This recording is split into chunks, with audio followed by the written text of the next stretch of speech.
বাংলাদেশের জার্নালিজম কিভাবে ফেইলিউর হয়েছে গত 15 বছর, হাসিনার 15 বছর, কিভাবে জার্নালিস্টরা সত্যিকার অর্থে মানুষজনকে জঙ্গি ট্যাগ করে তাকে কিলিংয়ের বৈধতা দিয়েছে অনেকে, আছে না? এই কাজগুলো কারা করেছে? অনেক ক্ষেত্রে একটা লোক ভালো লোক বা আমি জানি তার এগেনস্টে কোনো অভিযোগ নাই, তাকে আপনি জঙ্গি ট্যাগ করে দিলেন। এটা মানে কি? তারে আপনি স্টেটের সিকিউরিটি এজেন্সিকে আপনি প্ররোচনা করছেন যে তার এগেনস্টে অ্যাকশন নিতে, তাকে মেরে ফেলতে। কাজগুলো তো হয়েছে। প্লাস হচ্ছে আমাদের জার্নালিজমের ফেলিউর তো অনেকগুলো ছিল। আপনাদের ডেমোক্রেসি চলে গেল, তিনটা ভয়াবহ রকমের রিগড ইলেকশন হলো, কিন্তু দেখেন কই আমাদের ওই সময় তো জার্নালিজমের ফেলিউর হয়েছে।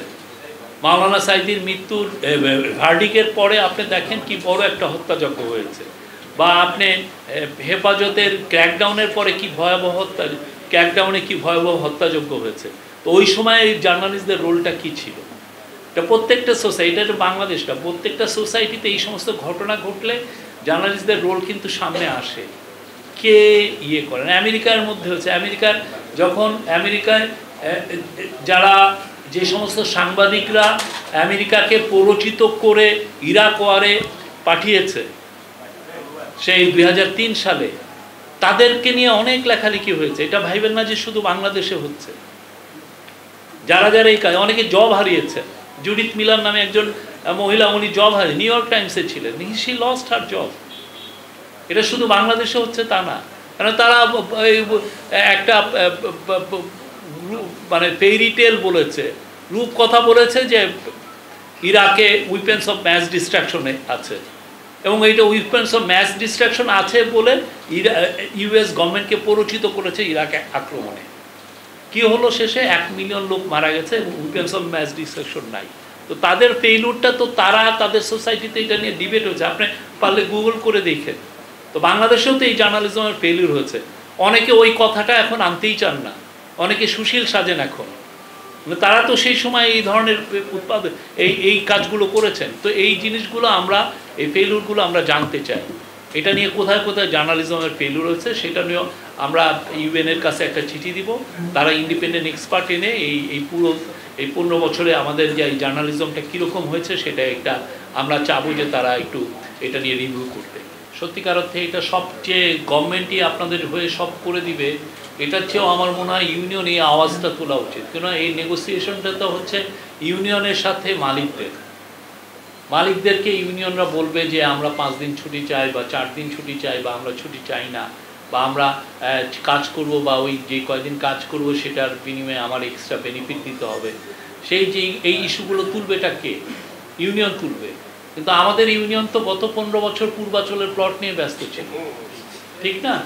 ডিজিএফআই এর দালালিতে ব্যস্ত ছিল।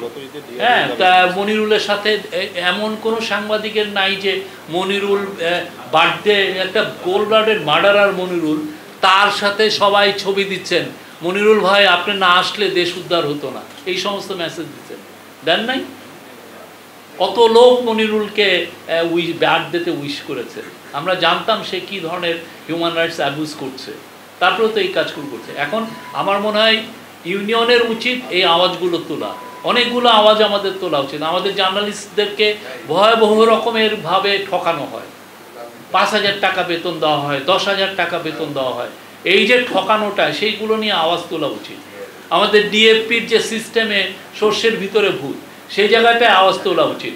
সাংবাদিকরা এক একজন লিডার তাদের নামে পত্রিকা নিয়ে ওই পত্রিকা ডিএফপিতে সবচেয়ে উপরে রেখেছে, অথচ একটা কপি চলে না।